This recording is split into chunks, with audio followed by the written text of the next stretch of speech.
Assalamualaikum warahmatullahi wabarakatuh.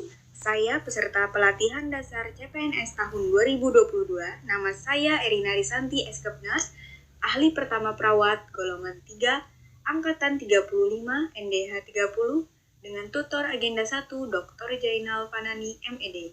Tugas agenda 1 asinkronus 2 yaitu menganalisis isu efektivitas kinerja individu berdasarkan tupoksi di unit kerja masing-masing atau instalasi gawat darurat.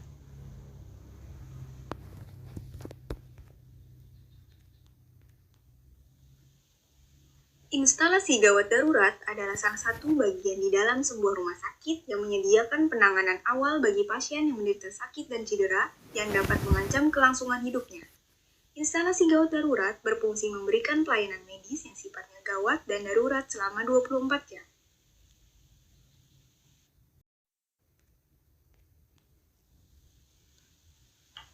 Langkah-langkah pengerjaan tugas yang pertama tahap pra-analisis, yaitu untuk menemukan masalah-masalah yang terdapat di lingkungan kerja.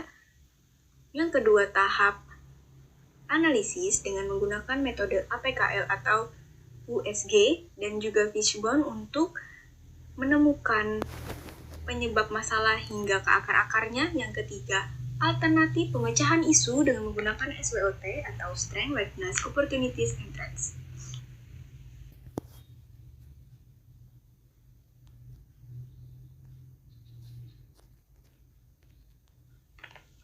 Tahap pertama yaitu pra-analisis untuk menemukan masalah-masalah di ruang IGD, yaitu 1. Kurangnya informasi ke masyarakat tentang jam buka poliklinik spesialis tertentu. Yang kedua, menumpuknya pasien rawat inap di IGD. Yang ketiga, tidak ada petugas keamanan yang standby di IGD 24 jam. Yang keempat, alat-alat medis tidak dikalibrasi secara teratur. Tahap kedua yaitu analisis masalah dengan menggunakan metode USG, di mana U, urgensi, yaitu seberapa mendesak suatu isu untuk segera dibahas, dianalisis, dan ditindaklanjuti. S, seriousness, seberapa serius suatu isu harus dibahas dan dikaitkan dengan akibat yang ditimbulkan. G, growth, seberapa besar kemungkinan memburuknya isu tersebut jika tidak segera ditangani. Untuk kriteria penilaian USG, dari rentang 1 sampai 5, 1 untuk sangat kecil dan 5 sangat besar. Untuk masalah pertama, yaitu kurangnya informasi ke masyarakat tentang jam buka poliklinik spesialis tertentu, nilai U 3, S 3, G 4 dengan total nilai 10. 2. Menumpuknya pasien rawat inap di IGD dengan U 4, nilai S 5, G 5 dengan total nilai 14. Masalah ketiga, tidak ada petugas keamanan yang standby di IGD 24 jam dengan U 2, S 3, G 3 dengan total nilai 8. Masalah keempat, alat medis tidak dikalibrasi secara teratur dengan nilai U 4, S 5, G 4 dengan total nilai 13, sehingga didapatkan prioritas masalah, yaitu menumpuknya pasien rawat inap di IGD. Setelah menemukan prioritas masalah, selanjutnya kita akan menganalisis Fishbone, yaitu untuk menemukan penyebabnya hingga ke akar-akarnya. Untuk masalah menumpuknya pasien rawat inap di IGD, faktor pertama yaitu atau manusianya, adanya keterbatasan SDM dokter spesialis saat pelayanan IGD 24 jam, kurang komitmen dalam menjalankan SOP transfer ruangan, dan kondisi pasien belum stabil.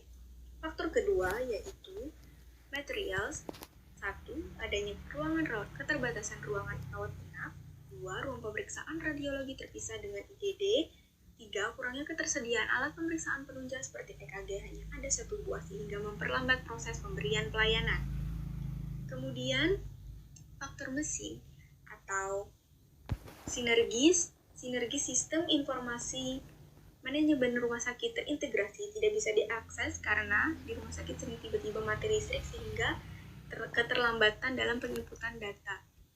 Kemudian, faktor metode yaitu belum tersedia alur pendaftaran pasien rawat inap di TPP atau tempat pendaftaran pasien, dan juga ada faktor environment yaitu kunjungan pasien meningkat saat hari libur dan juga tidak ada ruang tunggu untuk keluarga pasien dan untuk meletakkan barang pasien.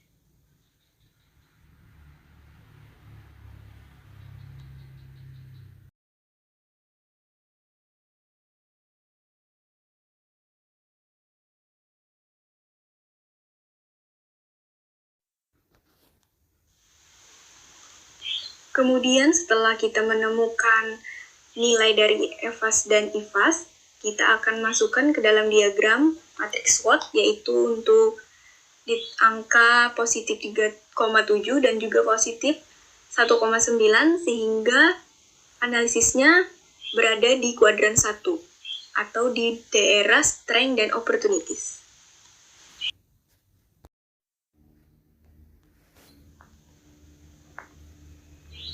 Akhirnya ditemukan pemecahan masalah berdasarkan matriks SWOT, yaitu dengan memanfaatkan peluang dengan mendayagunakan kekuatan atau kelebihan yang dimiliki.